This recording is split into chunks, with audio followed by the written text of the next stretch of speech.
चलो चलो तो हम लोग आज फाइनल पार्ट पूरा करते हैं ना। सो फर्स्ट हम लोग बात करेंगे थोड़ा कंजर्वेशन, पहले मोमेंटम रिलेटिविस्टिक एनर्जी उस पर बात करेंगे एंड देन थोड़ा कंजर्वेशन वाले प्रॉब्लम करेंगे। ये आपके न्यूक्लियर में भी ऐसे क्वेश्चन आते हैं, ठीक है, तो ये दिमाग में रखोगे, ठीक है। Okay, so let's go for first problem. So पहले आसान से ही शुरू करते हैं। That kinetic energy is equal to rest mass energy.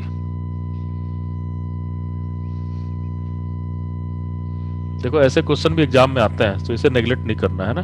ये एक बार आपके जस्ट के एग्जाम में आ चुका है। Then what will be velocity या speed? What will be Satish?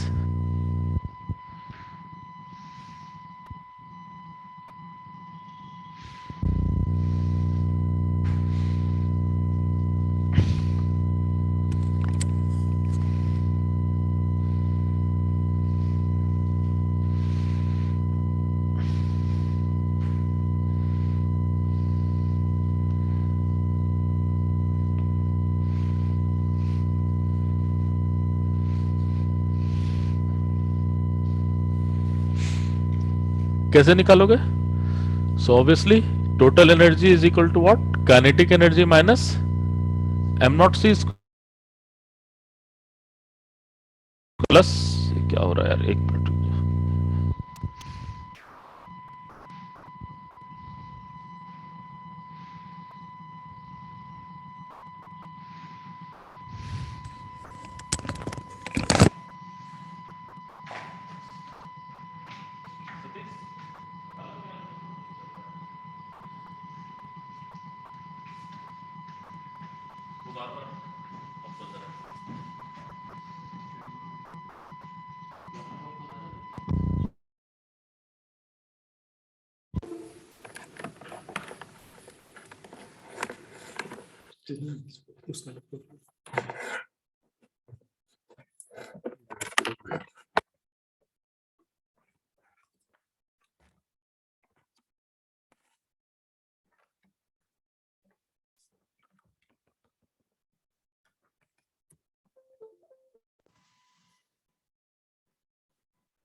सो क्या आ रहा है value?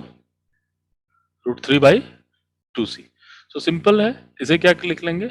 M naught C square √1 minus we square C square. Sorry, हमें क्या निकलना है? Kinetic energy is equal to rest mass energy, और रेस्ट मास काइनेटिक एनर्जी की वैल्यू भी कितनी है? एम नॉट सी स्क्वायर, इसकी भी वैल्यू एम नॉट सी स्क्वायर। सो वी की वैल्यू आएगा √3/2c, ठीक है। सो ये एग्जाम में आ चुका है इस तरह से प्रॉब्लम। एक्चुअली बच्चे क्या करते हैं, जैसे काइनेटिक एनर्जी होता है तो हाफ एम बी स्क्वायर निकालना शुरू कर देते हैं, ठीक है। सो काइनेटिक एनर्जी का कोई फॉर्मूला नहीं है, total energy minus rest mass energy. चलो नेक्स्ट क्वेश्चन देखते हैं।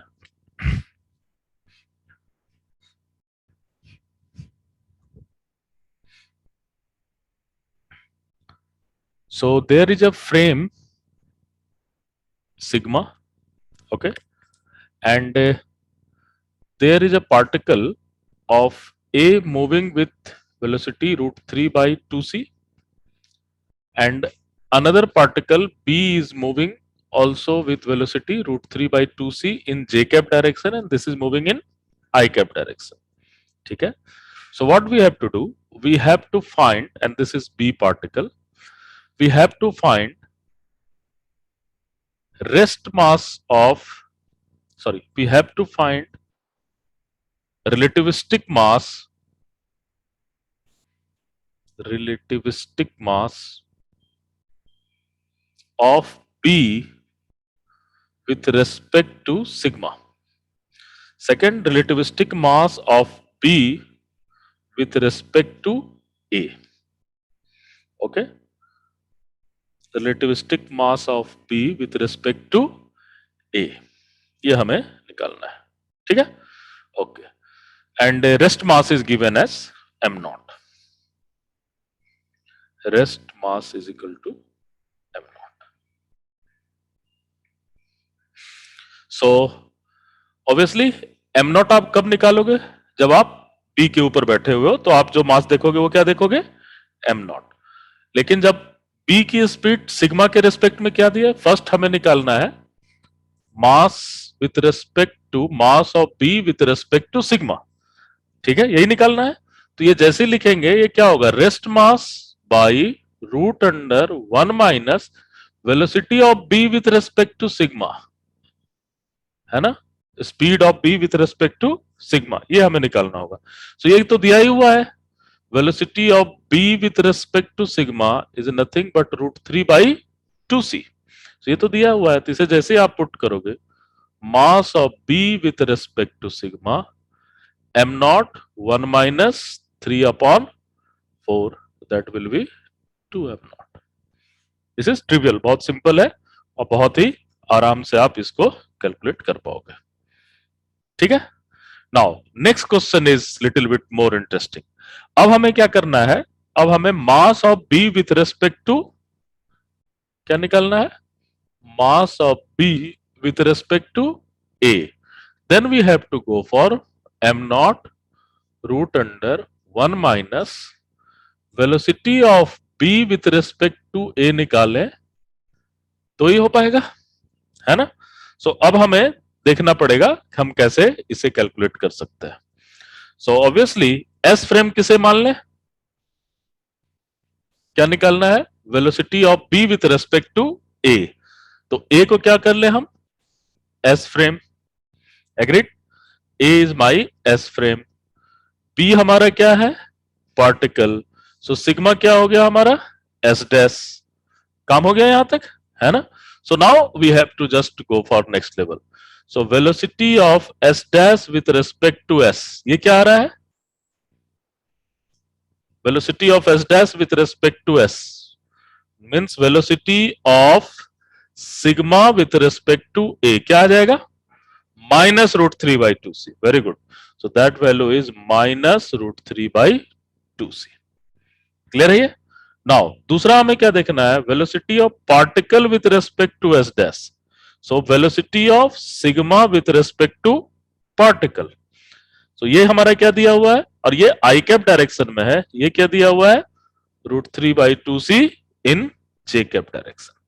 ठीक है, हमें क्या निकालना है? हमें निकालना है velocity of particle with respect to s।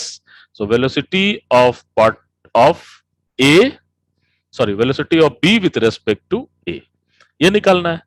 So this will be your ux, uy and uz। Formula कौन सा यूज करोगे? फॉर्मूला कौन सा यूज करोगे बताओ? x वाला फॉर्मूला यूज करोगे, है ना? So you have to use x formula. ठीक है, so ux is equal to ux dash plus v 1 plus ux dash v upon c square. ux dash की वैल्यू क्या है? 0। सो v की value minus root 3 by 2c। ठीक है, what is ui? ui is equal to, you have u y dash root under 1 minus v square upon c square 1 plus ux dash v upon c square। ठीक है, and then you have to calculate this particular value। ये value क्या आ रहा है? so uy dash की value क्या है? Root 3 by 2c 1 minus 3 upon 4, ये आएगा ना? ठीक है, सो कितना आ जा रहा है ये? Root 3 by 4c। लेकिन अब uz की वैल्यू क्या है? दैट इज z, ये that is 0। So there is not any problem. But basically हमें क्या निकालना है? स्पीड निकालना है। तो पहले वेलोसिटी लिख ले, फिर स्पीड निकाल लेंगे। So velocity b with respect to a is given by minus root 3 by 2c i cap root 3 by 4c j cap. अब जब मॉड वैल्यू निकालोगे b with respect to a is 3 by 4 plus 3 by 16, कितना आ जाएगा?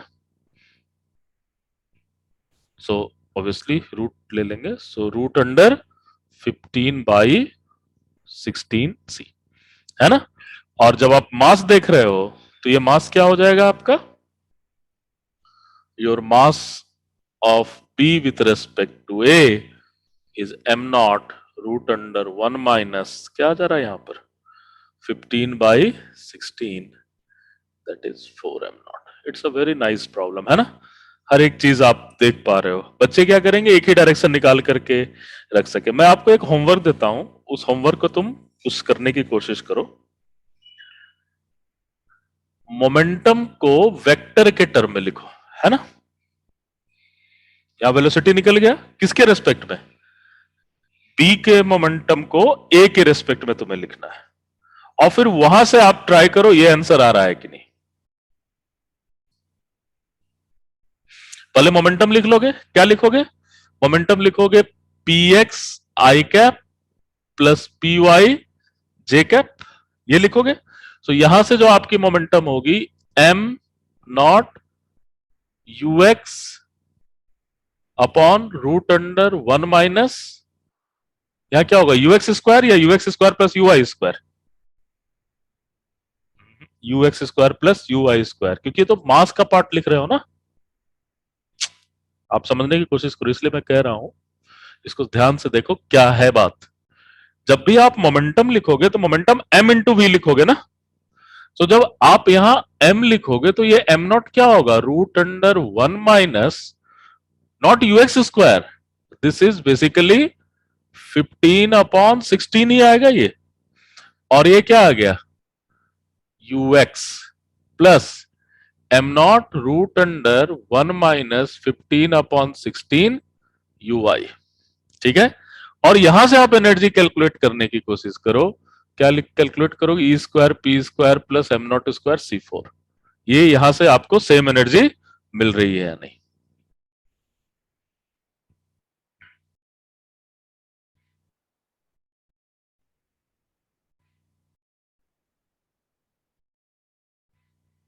Clear है ना।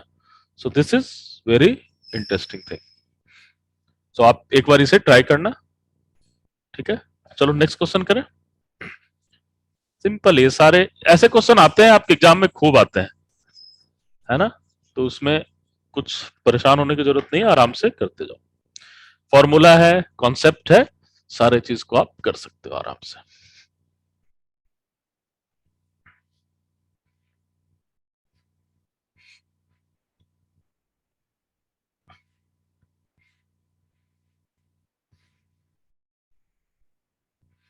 Now एक और करते हैं इसी तरह से, ठीक है। जितना ज्यादा प्रैक्टिस करें उतना अच्छा है। Suppose there is frame a, there is frame b, b is moving with respect to a, same problem ले लेते हैं, with speed c/4, and there is a particle of rest mass m naught, particle of rest mass m naught is moving with speed c/2 with respect to b। ये particle किसके respect में move कर रहा है, b के respect में। सो दिया हुआ है velocity of b with respect to a is c/4, velocity of particle with respect to b is c/2 I cap direction, ठीक है। So what will be kinetic energy of particle with respect to b and with respect to a, क्या निकालना है हमें, kinetic energy of a particle with respect to B and with respect to A. So पहले निकाल लें, पहले total energy निकाल लें तो काइनेटिक एनर्जी अपने आप निकल जाएगी, है ना। सो काइनेटिक एनर्जी भी निकालना है, मोमेंटम भी निकालते हैं, ठीक है। We can also find what will be momentum of a particle with respect to B as well as with respect to A, ठीक है। So let's try to go for this.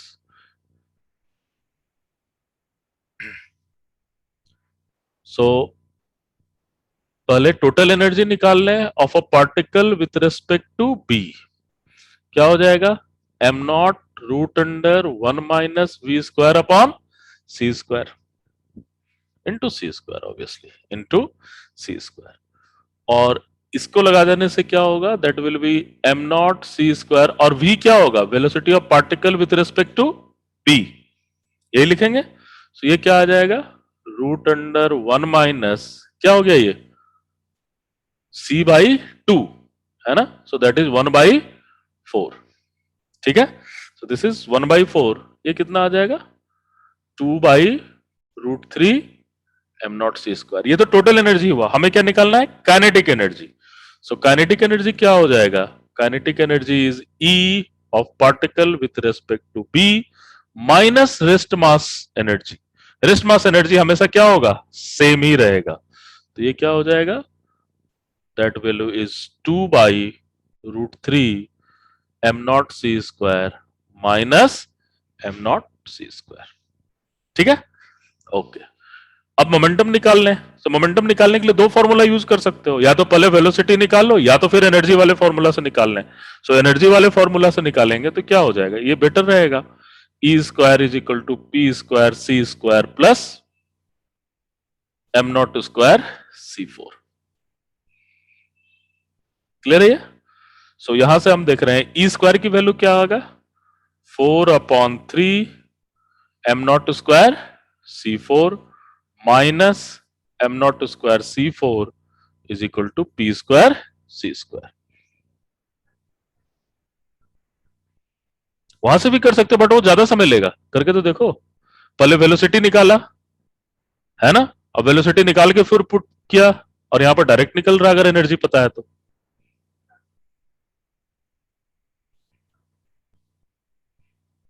c/2 put करोगे,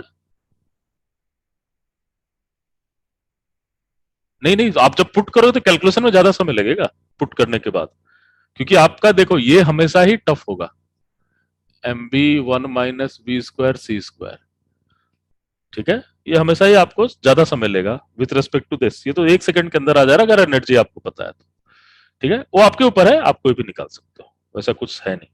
सो momentum की value क्या हो जाएगी,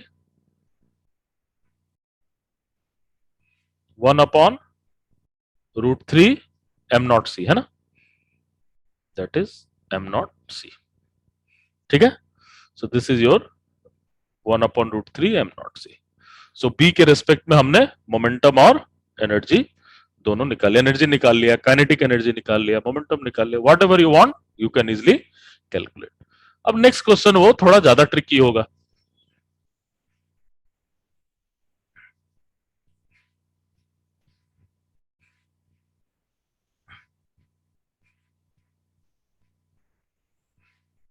अब हमें क्या करना है, काइनेटिक एनर्जी निकालना है, किसके रेस्पेक्ट में, ए के रेस्पेक्ट में, ठीक है ना।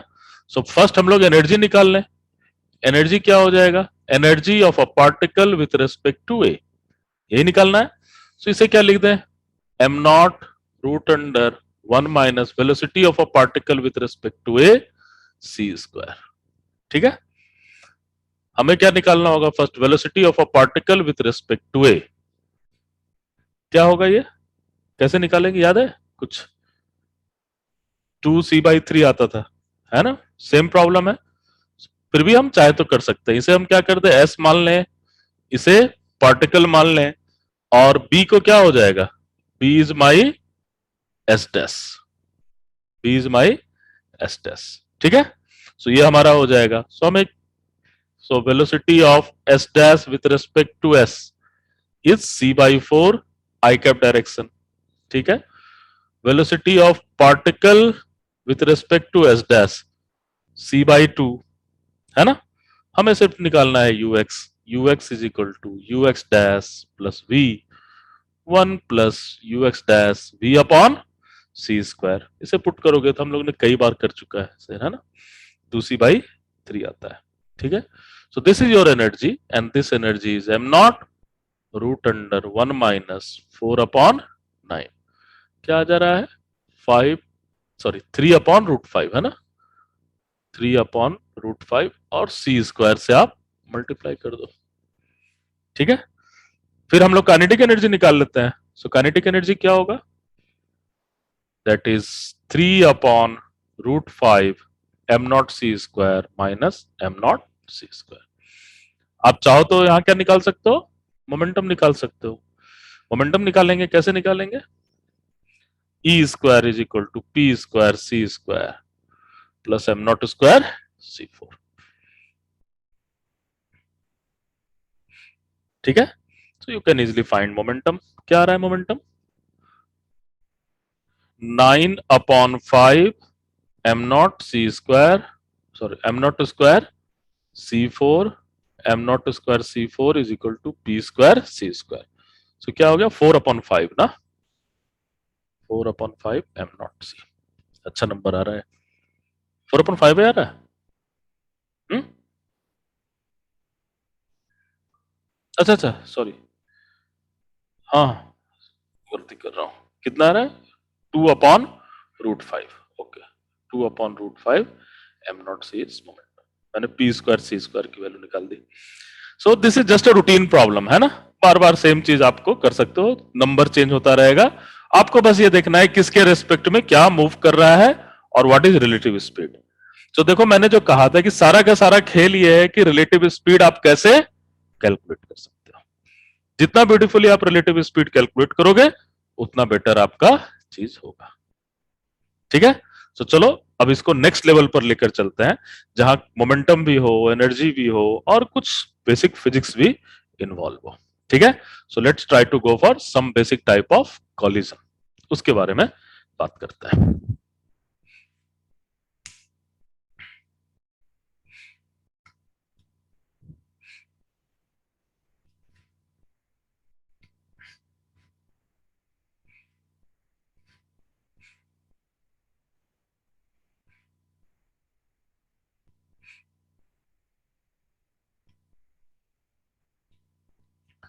देखो ये जो प्रॉब्लम हम करेंगे अभी, उस तरह के प्रॉब्लम अब आपके एग्जाम में आना शुरू हो गया है। ठीक है, तो हर साल एक क्वेश्चन ऐसा रह रहा है, तो इसे बहुत ही माइन्यूटली आपको देखना होगा, क्योंकि ये प्रॉब्लम आपको समझ में भी आएगा, आपको ये भी पता रहेगा क्या करना है, लेकिन वहां कैलकुलेशन कैसे करोगे ये बड़ा इंपॉर्टेंट होगा।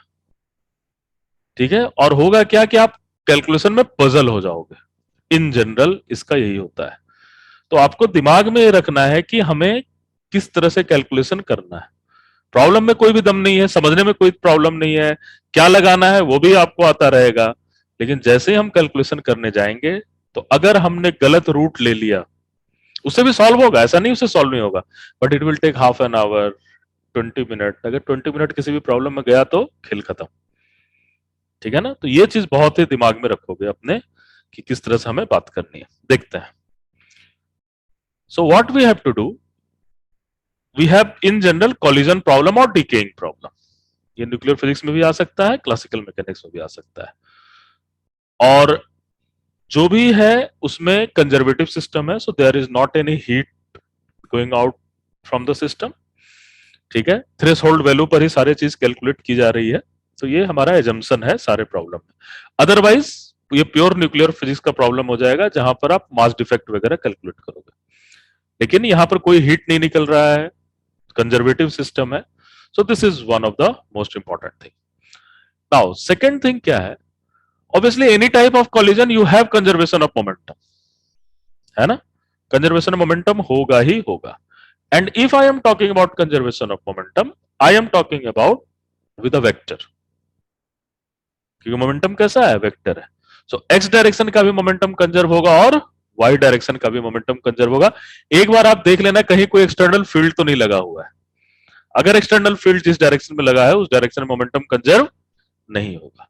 ठीक है, एनीवे बट आपके एग्जाम में जो प्रॉब्लम आएंगे उसमें फील्ड नहीं लगे हुए होंगे। Second, first you will use conservation of momentum and second you will use conservation of energy. याद रखना, जब हम मैकेनिक्स के प्रॉब्लम करते थे तो वहां हम कंजर्वेशन ऑफ काइनेटिक एनर्जी लेते थे, रिमेंबर कॉलिजन प्रॉब्लम में। यहां हम कंजर्वेशन ऑफ टोटल एनर्जी लेंगे, बिकॉज लॉ ऑफ नेचर एक कहता है कि टोटल एनर्जी इज कंजर्व। जो भी हीट वगैरह हो रहा है, डिफॉर्मेशन हो रहा है, उसको आपको टेक केयर नहीं लेना है, वो रिलेटिविस्टिक एनर्जी उसका टेक केयर लेगा, क्योंकि what ever be the energy that can be converted into mass and that mass can be converted into energy. ये हमारे पास दिमाग में है, ये चीजें क्लियर है, ये चीजें हैं, लेकिन सिर्फ इन दोनों से आपका काम नहीं चलेगा। कोई भी प्रॉब्लम सॉल्व करने के लिए आपके दिमाग में क्या होना चाहिए, number of variable must be equal to number of equation. ठीक है, ये हमेशा दिमाग में रखोगे, इसे मिस नहीं करना है। So number of variable must be equal to number of equation. So इसके अलावा एक इक्वेशन तो तुम्हारा कंजर्वेशन ऑफ मोमेंटम मिल गया, अगर 2 डायमेंशन में है तो 2 इक्वेशन वहां से मिल गए, एक इक्वेशन तुम्हारा कंजर्वेशन ऑफ एनर्जी मिल गया। इसके अलावा पूरी प्रॉब्लम में कुछ एक्स्ट्रा इंफॉर्मेशन दी होगी, ठीक है, उस एक्स्ट्रा इंफॉर्मेशन को तुम जब तक यूज नहीं करोगे तब तक प्रॉब्लम सॉल्व नहीं होगा। पहली चीज ये। दूसरी चीज कि हमें जो भी प्रॉब्लम करना है उसे हमें किस टर्म में रिप्रेजेंट करना है। सो जो गिवन वैल्यू है उसी के टर्म में रिप्रेजेंट करना होगा। तो 90% प्रॉब्लम जो है वो आपको मास और सी के टर्म में रिप्रेजेंट करना होगा। Are you getting this thing? यानी कि आप जो भी मोमेंटम इंट्रोड्यूस करोगे, जो भी वेलोसिटी इंट्रोड्यूस करोगे अपने कैलकुलेशन के लिए, उसे कैलकुलेशन से बाहर करना होगा आपको। So they all are what? Buffer variable, जिसका कि यूज आपको नहीं करना है आंसर लिखते समय। यानी कि आपको किसे कैंसिल करना है, किसे आपने अपने से एज्यूम किया है, उसे आप हटाना है जो कि प्रॉब्लम का पार्ट नहीं है।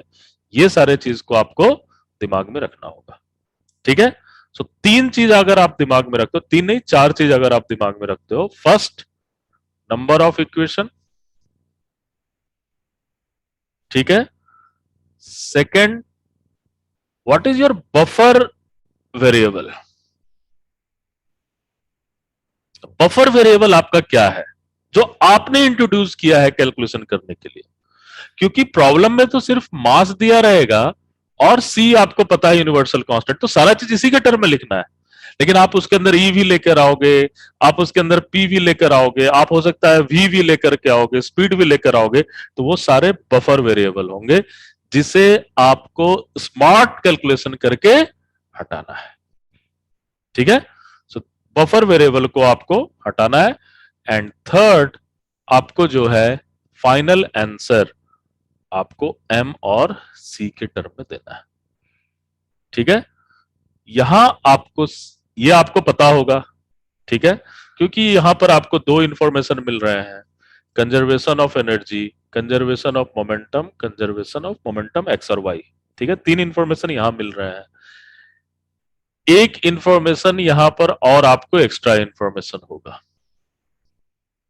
ठीक है, 4 इंफॉर्मेशन मिल जाएंगे, ये आप बहुत आराम से इस स्टेप को लिख लोगे। सारा खेल होगा यहां पर। इस बफर वेरिएबल को आप कैसे हटा रहे हो, वहीं पर आपको ट्रिक यूज करना पड़ेगा, स्मार्टनेस दिखानी पड़ेगी, अदरवाइज प्रॉब्लम नहीं बनेगा। ठीक है, तो हम एक एक करके प्रॉब्लम कर रहे हैं, वहां से तुम देखो किस तरह से हमें चीजों को लेकर के आना है, किसे बफर कह रहे हैं, किसे हम क्या कह रहे हैं, ये सारा चीज दिमाग में रखोगे। ठीक है, चलो तो 3 या 4 प्रॉब्लम इसके ऊपर करते हैं और फिर तुम असाइनमेंट करोगे अपना, और फिर हम एक क्लास और लेंगे इसके बाद। एक बार तुम पहले थोड़ा सा टफनेस फील करो, क्योंकि असाइनमेंट में मैंने थोड़ा एक लेवल ऊपर का क्वेश्चन दिया है सेकंड असाइनमेंट में। ठीक है, फिर टफनेस फील करोगे, फिर एक डाउट क्लास ले लेंगे टेस्ट के बाद, है ना? तो टेस्ट तुम लोग घर में दे दोगे या यहाँ आके दोगे? हाँ, यहाँ पर आके दोगे तो ऑनलाइन टेस्ट लेंगे, तो आप मोबाइल में खोल लेना बट कैलकुलेशन कर लेना। ठीक है, ओके। नहीं, सैटरडे संडे तुम्हारा ऑफ रखेंगे, क्लास के बाद टेस्ट ले लेंगे, मोस्ट प्रोबेबली मंडे को। ठीक है, एसटीआर का भी कॉम्प्लेक्स का भी, है ना? सो दोनों का आधा आधा घंटे का टेस्ट होगा, तो गूगल शीट पर तुम्हारा तुरंत हो जाएगा, और फिर ट्यूसडे को एक्स्ट्रा क्लास में उसके डाउट क्लियर करेंगे। ठीक है, और फिर उसी में एक्स्ट्रा प्रॉब्लम भी करेंगे, है ना? ठीक है, चलो देखो प्रॉब्लम क्या है, बहुत सिंपल प्रॉब्लम है, लेकिन इतना क्लमजी हो जाता है ये प्रॉब्लम करने में अगर आप सही रूट से नहीं गए तो। There is a mass, rest mass of pion, let's say this is pion, this is at rest. इसे सिंपल कुछ नहीं हो सकता, है ना? एक पायोन है, वो रेस्ट पर है, और वो क्या हो रहा है, 2 पार्ट में डिवाइड कर रहा है। पहला पार्ट क्या है, म्यून, और दूसरा पार्ट क्या है, न्यूट्रिनो। न्यूट्रिनो कह देते हैं इसे, m nu. What you have to do, you have to write energy of muon and energy of neutrino, है ना? Energy of muon and energy of neutrino को आपको लिखना है, ठीक है? ओके, नाउ सो अब देखते हैं हम, और ये हमेशा ध्यान में रखना, पहले आप कंजर्वेशन ऑफ मोमेंटम का एक्सप्रेशन लिखोगे, ठीक है? ये हमेशा दिमाग में रखोगे, एनर्जी का एक्सप्रेशन सेकंड टाइम लिखोगे। So conservation of momentum, so what will be, और किसकी मोमेंटम की बात कर रहे हैं? सिस्टम की मोमेंटम की बात कर रहे हैं, तो सिस्टम को आपको आइडेंटिफाई करना पड़ेगा, what is your system. So what is system here? m pi is system before the collision, and what is system after the collision? Both are the system after the collision, ठीक है? So before the collision, what is momentum of pion? Zero, because it is at rest, ठीक है? So p, so this has zero momentum, and after the collision पूरा momentum तो zero ही होना चाहिए, लेकिन तो फिर इसका मतलब इंडिविजुअल मोमेंटम जीरो नहीं होगा, है ना? So that means P mu plus P new, ठीक है? यहां से देखो हमने ये अपने से डाला है, तो ये क्या हो गया? बफर, ठीक है? यहां पर dependent independent variable M pi M mu M nu, independent variable independent variable M pi M mu N nu, dependent variable E mu और ई न्यू, ये हमने अपने से डाला हुआ है, तो ये क्या हो गया? बफर हो गया।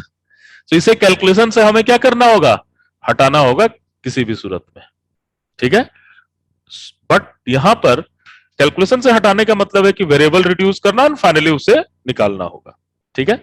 सो when you will see this thing, I can claim p mu is equal to minus p nu, claim कर सकते हैं।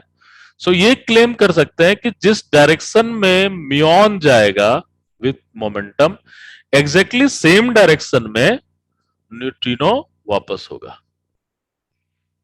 ठीक है? इस डायरेक्शन में म्यून गया तो इस डायरेक्शन में न्यूट्रिनो वापस हो रहा है, क्लियर है ये? Okay,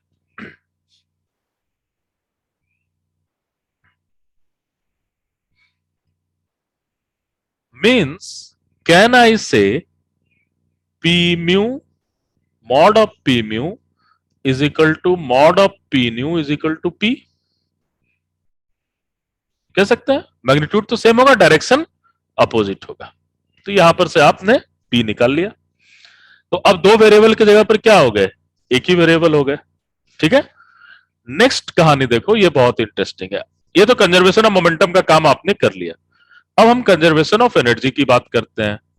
so this e pi is equal to e mu plus E nu, ठीक है? व्हाट इज ई पाई?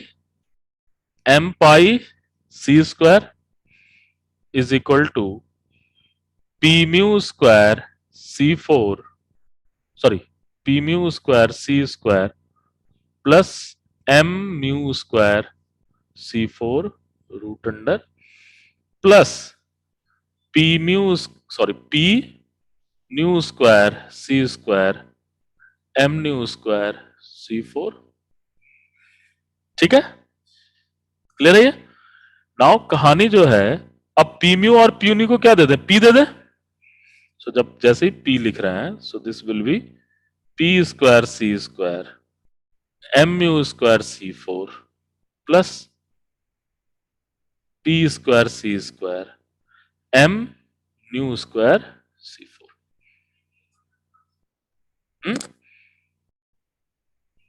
हाँ, न्यूट्रिनो का मास है दिया हुआ, दैट इज डिफरेंट इशू। आप न्यूट्रिनो क्या कर दो, आप अपना नाम लिख लो, mass of ji, Garima particle है, मास ऑफ जी, ठीक है?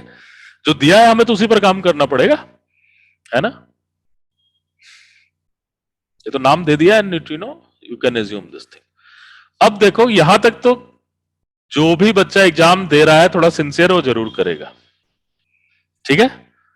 अब आगे आपको जब तक आप p की वैल्यू नहीं निकालो या p को कैलकुलेशन से नहीं हटाओ, आंसर तो नहीं आ रहा है। अब यहां p की वैल्यू जरा निकालने की कोशिश करो, टेक योर टाइम।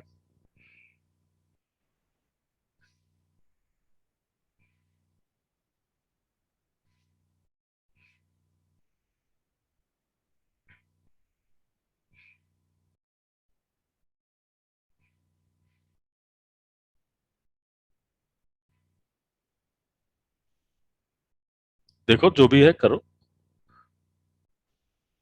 पहले करने से पहले एक बार सोचो क्या करोगे, स्क्वायर करोगे ना। अगर तुमने इसे स्क्वायर किया या इसको इधर भी लेके स्क्वायर किया तो भी एक रूट बच जाएगा। अब फिर से तुम स्क्वायर करोगे तो p का क्या आएगा, 4 आएगा पावर, है ना। और उसे सॉल्व करना नेक्स्ट टू इम्पॉसिबल है एग्जाम के प्रेशर में। समझ रहे हो प्रॉब्लम कहां पर दिक्कत होगी। आप क्या करोगे, इसको इधर ले आया, होल स्क्वायर कर दिया, इधर वाला p स्क्वायर तो मिल गया, कोई दिक्कत नहीं, लेकिन इधर वाला तो रूट के टर्म में आ गया।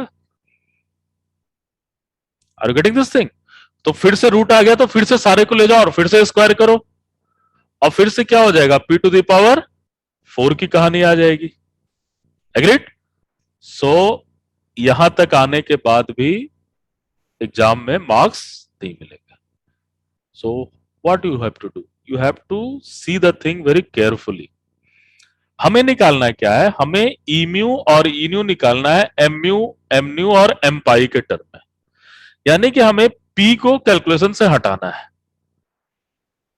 कैलकुलेशन से क्या इस तरह से हटा सकते हैं हम क्या, E mu square is equal to P square C square M mu square C 4 लिख सकते हैं सेपरेटली, और E nu square is equal to P square C square M nu square C 4 लिख सकते हो। और जैसे ही आप इसको हटाते हो तो इसका तो कल खत्म हो गया, है ना। और आपके पास क्या मिल गया, E mu square minus E nu square M mu square minus M nu square सी स्क्वायर। ठीक है। अब इसे फिर से a plus B into A minus B के टर्म में लिख सकते हैं। सो जैसे ही आप लिखोगे E mu minus E nu is equal to M mu square M nu square C, क्या है ये सी 4 है ना, that is C 4 pi E mu plus E nu, है ना। And what is E mu plus E nu, E pi, और E पाई की value क्या है, एम पाई सी स्क्वायर। ठीक है। तो देखो आपका क्या हो जा रहा है, आपके पास दो इक्वेशन मिल जा रहे हैं उसी टर्म में जिसके टर्म में आपको सॉल्यूशन चाहिए, है ना। एक आपको मिल रहा है E mu plus E nu is equal to M pi C square, और दूसरा इक्वेशन मिल रहा है E mu minus E nu is equal to M mu square minus M nu square C square by M pi, है ना। इसको लिख सकते हैं M pi C square. Now you can easily solve this two equation. ठीक है। अब आप इन दोनों इक्वेशन को बहुत ही आसानी के साथ सॉल्व कर सकते हो।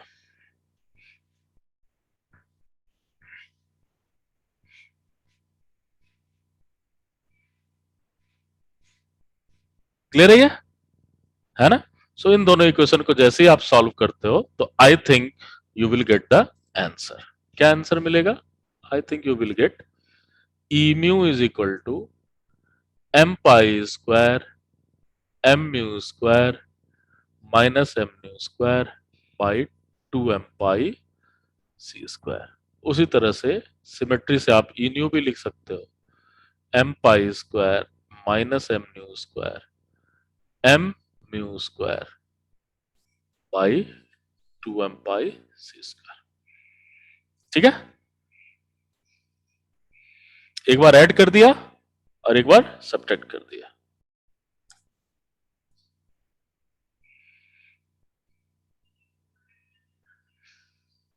फोर वेक्टर से इस प्रॉब्लम को करो, एक बार ट्राई करना जरा। 4 वेक्टर हर एक जगह पर नहीं लग सकता है ना? हर एक जगह पर 4 वेक्टर से भी बन जाएगा प्रॉब्लम, बट वो हर एक जगह पर नहीं लगेगा, ठीक है? कुछ कुछ प्रॉब्लम में ही वो लग पाते हैं बहुत आराम से, otherwise it will very complicated. और जहां पर ये हमेशा देखना कि 4 वेक्टर में थ्रेशोल्ड पर ही लगेगा, अगर थ्रेशोल्ड नहीं रहेगा तो वो नहीं लग पाएगा, ठीक है? ये हमेशा दिमाग में रखोगे। करेंगे 4 वेक्टर से भी कर लेंगे।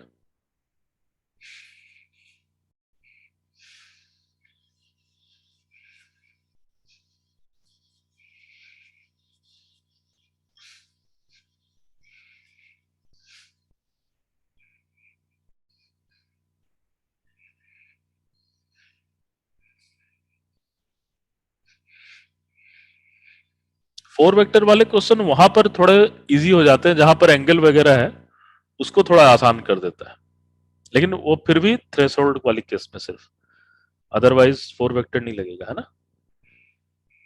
चलो इसी क्वेश्चन को फिर से करते हैं। So there is a pion and this will go to muon and neutrino, ठीक है? Mass of pion is m pi, mass of muon is mu, and mass of neutrino is now rest, is now zero, not rest, this is zero, ये massless है, ठीक है? So first problem है what will be e mu, e nu, second problem है what will be p mu, p nu, ठीक है? Third problem है what will be v mu, v nu।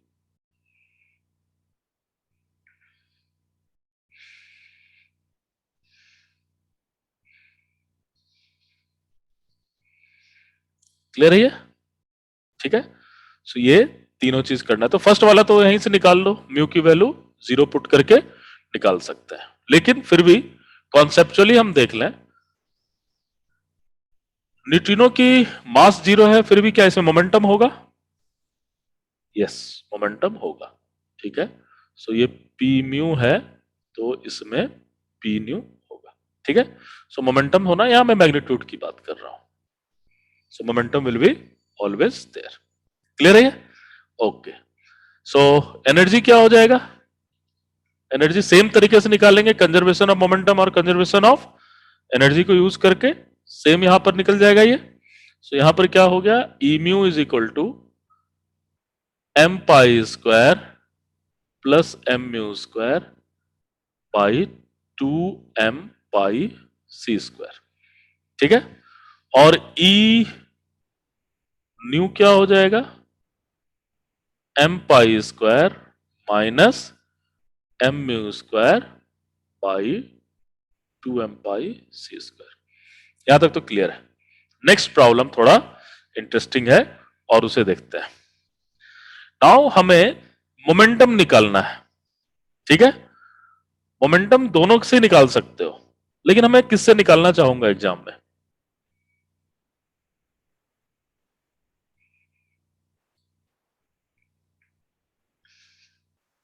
किसी से भी निकाल लो। चलो तुम इससे निकालो, मैं इससे निकालता हूं, ठीक है? देखते हैं कौन फास्ट निकालता है। ओके, चलो मेरा निकल गया भाई।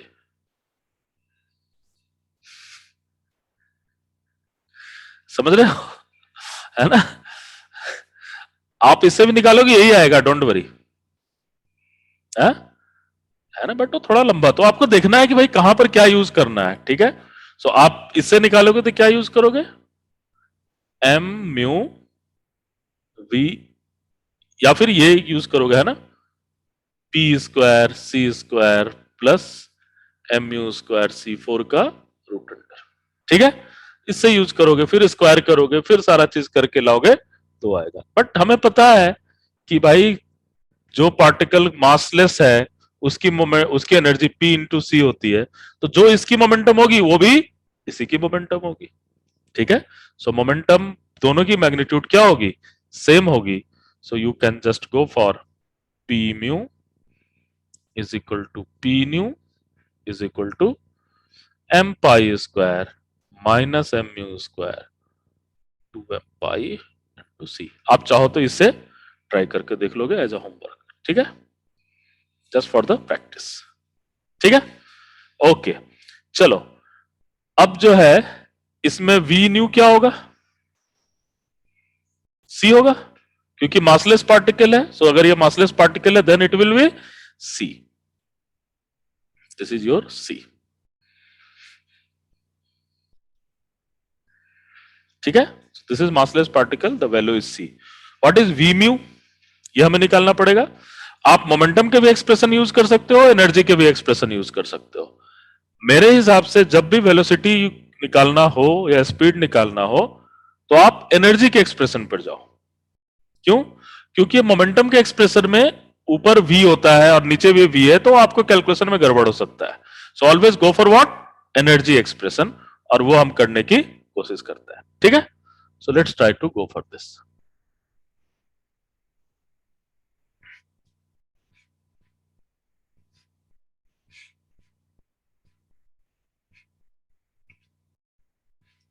सो मैं कौन सा एक्सप्रेशन यूज कर लूं, ई म्यू वाला एक्सप्रेशन यूज कर लेते हैं। तो m pi square plus m mu square upon 2m pi into C square is equal to m mu C square root under 1 minus v mu square upon C square cancel हो गया। Always 1 minus we square वाले part को separate करने की कोशिश करना है ना। सो आ गया 1 minus V mu square upon सी स्क्वायर का root under is equal to 2 M pi M pi square M mu square. Clear है ये? दोनों तरफ स्क्वायर कर दें, स्क्वायर करोगे तो क्या होगा, we mu square upon C square, 1 minus ले लें स्क्वायर के साथ। So this value is 1 minus 4 M pi square M mu square M pi square M mu square का होल स्क्वायर। ठीक है जी, ठीक है ना। इसको ऊपर लेकर के आओ, क्या होगा, M pi square M mu square whole square minus 4 M pi square M mu square by M pi square M mu square whole square. Clear है ये? ठीक है ना। So what will be next answer?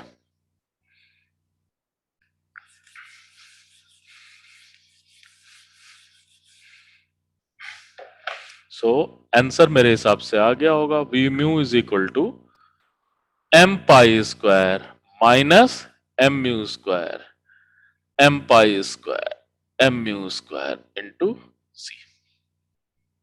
ठीक है, a square minus b, a plus b का whole square minus 4 a b, whole square नहीं आएगा ना, स्क्वायर जाएगा तो कैंसिल हो जाएगा।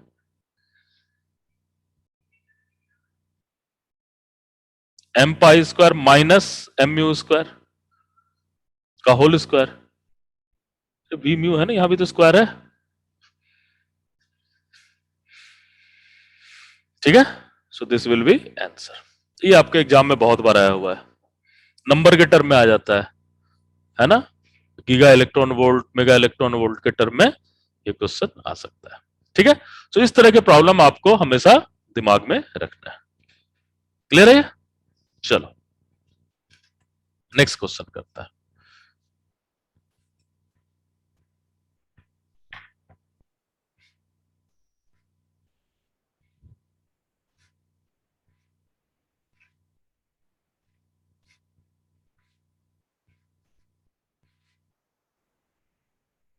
कितना टाइम हो गया, एक बार टाइम बताना।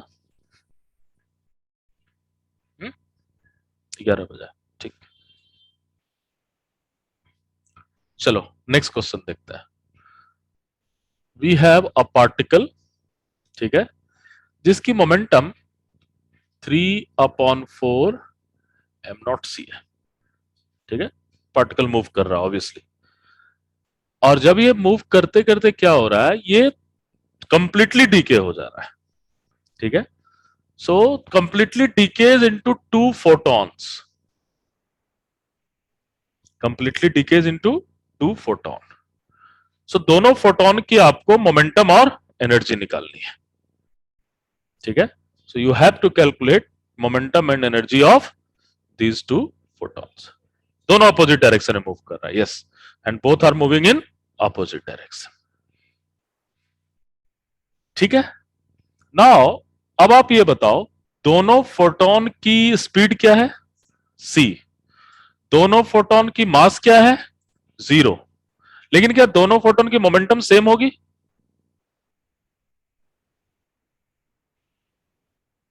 सेम होगी.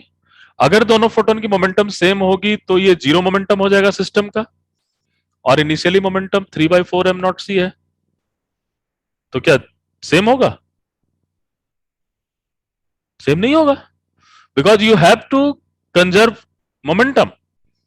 तो पूरे सिस्टम की मोमेंटम तो हमें 3/4 m0c चाहिए ही चाहिए टुवर्ड्स राइट, है ना. सो जो टुवर्ड्स राइट जा रहा है उसकी मोमेंटम ज्यादा होगी 100%, है ना. सो इसकी मोमेंटम p1 लिखते हैं, इसकी मोमेंटम p2 लिखते हैं, यानी दो फोटोन डिफरेंट कलर की निकलेगी. Are you getting this thing? दो फोटोन कैसे निकलेगी? डिफरेंट कलर की निकलेगी. तो क्या हो जाएगा?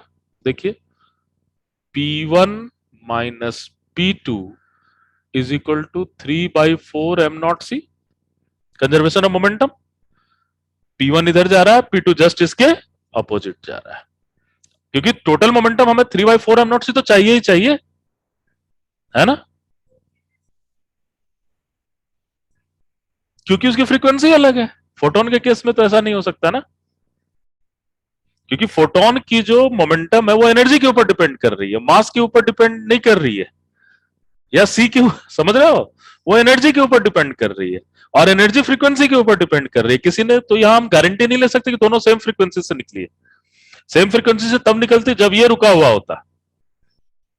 ठीक है. सो स्पीड भी सेम है, मास भी दोनों का 0 है, फिर भी दोनों की मोमेंटम अलग है. तभी तो इतने रेडिएशन होते हैं, सबकी मोमेंटम सेम थोड़ी होती है, सबकी मोमेंटम क्या होती है? डिफरेंट होती है ना. So this is your p1 minus p2 is equal to 3/4 m0c. Clear है ये? ओके. दूसरा, p1c इसकी एनर्जी हो गई, मैं एनर्जी लिख रहा हूं, E1 plus E2 is equal to energy. Initial energy क्या होगा? p square c square plus m0 square c4. देखो कितना आ रहा है कैलकुलेट करके, 5/4 m0c स्क्वायर आ रहा है, आएगा ना, 16 प्लस 9. ठीक है. सो सेकेंड इक्वेशन आपको दे रहा है p1c plus p2c is equal to 5/4 m0c square. So this c is cancel out. So you have again two equation, p1 minus p2 3/4 m0c and p1 plus p2 is 5/4 m0c. Clear है ये? सो दोनों को जब आप add करोगे तो p1 की value I think m0c आ जाएगी, और p2 की वैल्यू m0c/4.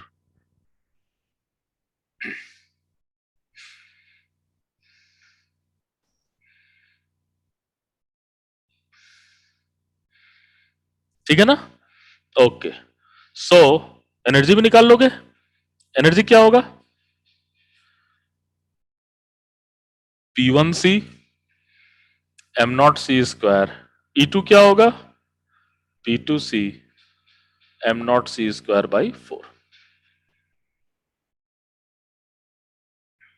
क्लियर है ये? सिंपल कॉन्सेप्ट, बहुत ही ध्यान से रखना है, एक एक डेफिनेशन को ध्यान से रखना है. ठीक है. अपने आप प्रॉब्लम निकलते जाते हैं. ठीक है. सो एक और करते हैं.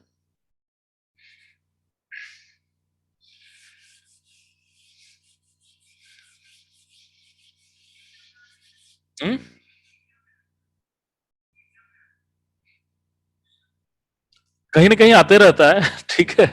ये सारे मैं क्वेश्चन तुम्हें करवा रहा हूं ग्रिफिथ के बुक से, ईएमटी के ग्रिफिथ के बुक से, ठीक है, ईएमटी के ग्रिफिथ के बुक है।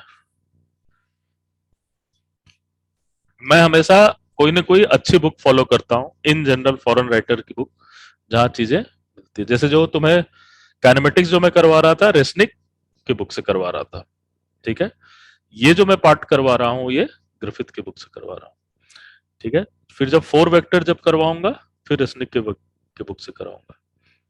नहीं, 4 वेक्टर मैं कराता हूँ इससे, मॉरिस मॉरिन का बुक से एक है, और फिर रिलेटिव इलेक्ट्रोडायनेमिक्स है, वो मैं रेसनिक के बुक से कराऊंगा, और relativistic quantum mechanics R Shankar की बुक से, ठीक है। सो जहां पर जो बेस्ट दिया हुआ है वो पिक करते हैं, फिर उसे अपने नोटेशन में लेकर आते हैं, अपने तरीके में, ठीक है। सो लास्ट क्वेश्चन करते हैं, फिर एक लेवल पर हम एंड कर पाएंगे चीजों को, ठीक है, ताकि तुम सारे क्वेश्चन को फिर से अटेम्प्ट करो। So there is two particle and both are moving, दोनों का रेस्ट मास एम नॉट है, ठीक है, दोनों का रेस्ट मास एम नॉट है, और दोनों √3/2c √3/2c से हेड ऑन कॉलिजन कर रहा है, ठीक है। Head on collision means what, direct आकर के टकरा रहा है, और कॉलिजन के बाद क्या है, वो स्टिक हो जा रहा है, कंपोजिट मास बना दे रहा है। So they will just make a composite mass. Clear है ये? So we have to find the mass of this particular composite lump, इसका मास हमें निकालना है, ठीक है। नाउ ये बताओ, ये जो नंबर दिए हुए, इस नंबर से आप क्या कंक्लूजन निकालते हो, ये जो मास है वो रुका हुआ रहेगा या मूव करता हुआ रहेगा? रुका हुआ होगा, क्यों? क्योंकि इसकी मोमेंटम और इसकी मोमेंटम दोनों अपोजिट है और सेम मोमेंटम है, इसलिए टोटल सिस्टम की मोमेंटम क्या है, 0 है, ठीक है।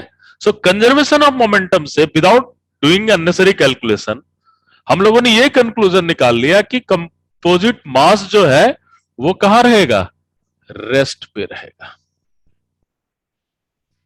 ठीक है, वो रेस्ट पे रहेगा। तो अब नेक्स्ट क्या, कंजर्वेशन ऑफ एनर्जी निकालना है।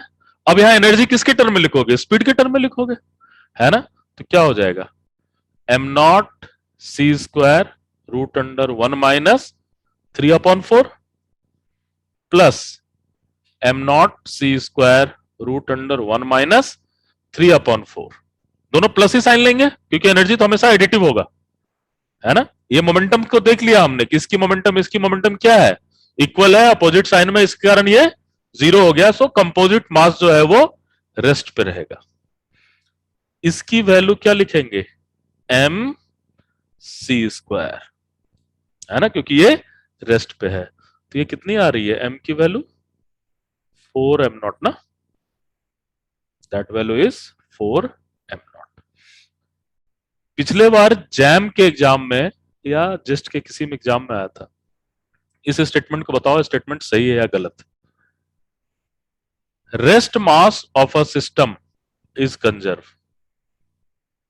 स्टेटमेंट सही है या गलत है?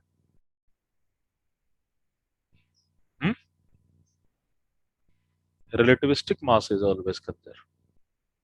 इसका रेस्ट मास तो m0 है, इसका रेस्ट मास m0 है, कोलिजन के बाद 2m0 थोड़ी मिल रहा है तुम्हें, ठीक है। सो रेस्ट मास कंजर्व नहीं रह रहा है, क्या रह रहा है, रिलेटिविस्टिक मास आपका हमेशा कंजर्व रहेगा, ठीक है।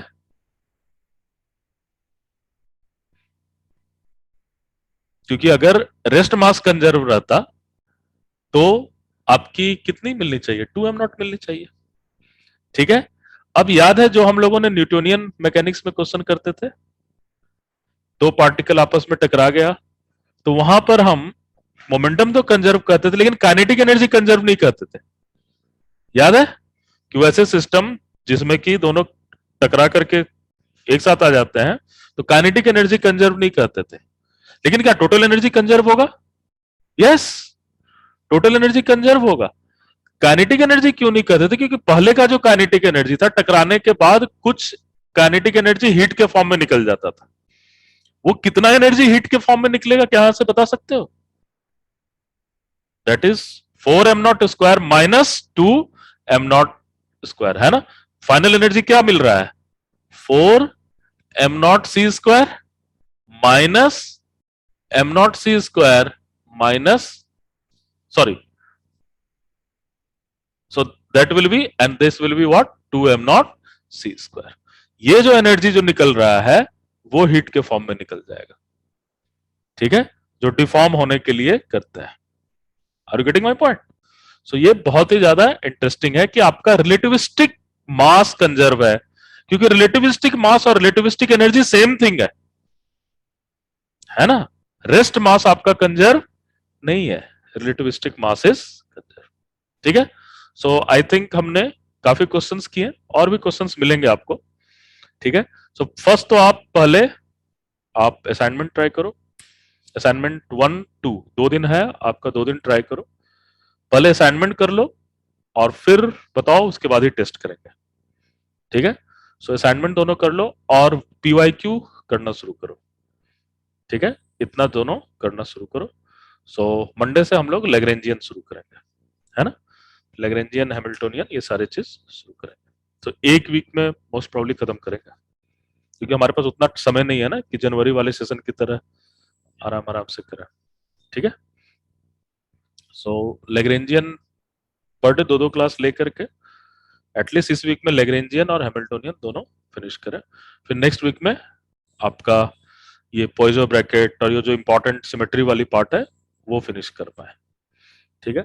और फिर होली के बाद क्वांटम मैकेनिक्स शुरू करेंगे, है ना, और ताकि फिर लास्ट में जो है central force problem, two body problem, moment of inertia वो लास्ट में कर लेंगे, ठीक है। जो मेन चीज है पहले उसे कर लेते हैं और फिर उसको उस समय करेंगे, ठीक है। ओके, तो आज के लिए इतना ही है, बाकी तुम लोग करो, असाइनमेंट वगैरह कर रहे हो।